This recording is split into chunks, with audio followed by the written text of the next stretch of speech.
प्रसंग चल रहा है कि एक सतनाम के जाप को अधिकारी इस दास से प्राप्त करके एक भी सांस अपने स्वरित और निरत मन और पवन इन चारों पदार्थों को एकत्रित करके लेना है। कबीर साहब कहते माला तो कर में फिरे और जिव्या फिरे मुख माही, मनुआ तो चहु दिस फिरे ये तो सुमरण नाही। कबीर साहब कहते हैं कि हाथ में तो माला मणिया घूम रहा है और जीभ मुख में घूम रही है और मन कहीं घूम रहा है, ये सुमरण नहीं होता। कहते हैं स्वरित नृत मन पवन पर और सतनाम का वो जाप लगातार चले। स्वरित नृत मन और पवन इकट्ठे रखे।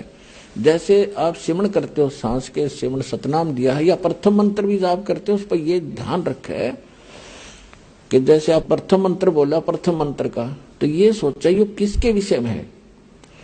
5-4 जो लगातार जो मंत्र करें, 5-4 बार ये अभ्यास करें ये किसका है, और उसके बाद बेशक शीघ्र करो, लेकिन ये ध्यान रहे मैं बोल क्या रहा हूं।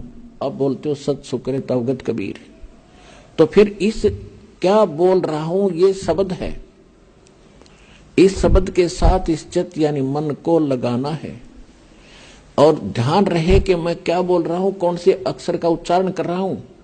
तो इसमें स्वरित और नृत अपने आप रहेगी कि किस जाप को कर रहा हूं। स्वरित नृत मन और पवन। पवन माने वायु, जो श्वास के सिमरण से संबंधित है ये, कि इस पर श्वास जब जाप करो तो इसके साथ ये सांस भी ध्यान हो कि मैं बाहर कौन सा छोड़ रहा हूं, अंदर कौन सा ले रहा हूं और कौन मंत्र का उच्चारण कर रहा हूं। ये आपकी स्वरित और नृत में रहना चाहिए। मैं के बोलू हूं, अपनी सुरती उस पर लाए रखे। सुरती समझो आत्मा के कान हैं और नृत्य जो है आत्मा की आंखें हैं, ऐसा समझ कर दो। अब जैसे सुमन करते हो तो क्या मैं बाहर छोड़ रहा हूं, कौन से मंत्र का उच्चारण अपने आप होता, श्वास से महसूस होता मैं क्या बोल रहा हूं, उस पर ध्यान रहे, अंदर क्या ले रहा हूं।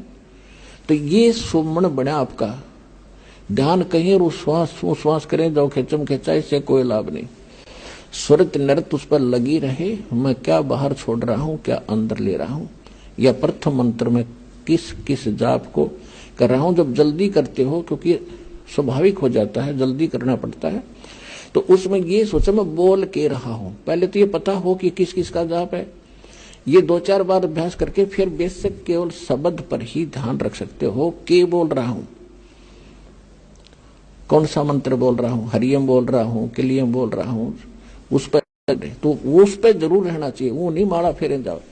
तो ऐसे ही सतनाम पर बात चल रही है कि सतनाम पालड़े, तराजू के एक पलड़े में ऐसे किया हुआ श्वास स्वरित नृत्य और मन और श्वास के साथ किया हुआ एक श्वास के सिमरण की ओनली एक मंत्र, सांस बाहर छोड़ा और अंदर ले लिया, पूरा हो गया एक मंत्र।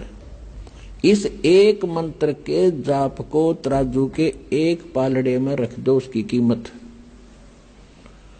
और दूसरे पलड़े में 14 लोक, विष्णु का लोक, शिव का लोक और ब्रह्मा जी का लोक, धर्मराज का लोक, नीचे के यताल पताल उतल सारे, और ऊपर के गोलोक और दुर्गा का लोक, ब्रह्मलोक, सपतपुरी, स्वर्ग और नरक। स्वर्ग नरक ये अलग 3 लोक न्यारे हैं। ये स्वर्ग, पृथ्वी और पाताल ये लोक अलग हैं 3, इनसे हटकर हैं। तो क्या बताया है कि ये 14 लोक उस महास्वर्ग तक दूसरे पालड़े में रखते सतनाम के श्वास के से तोलने के लिए, और 3 लोक ये पृथ्वी, पाताल और स्वर्ग लोक ये तो पासंग रखा है।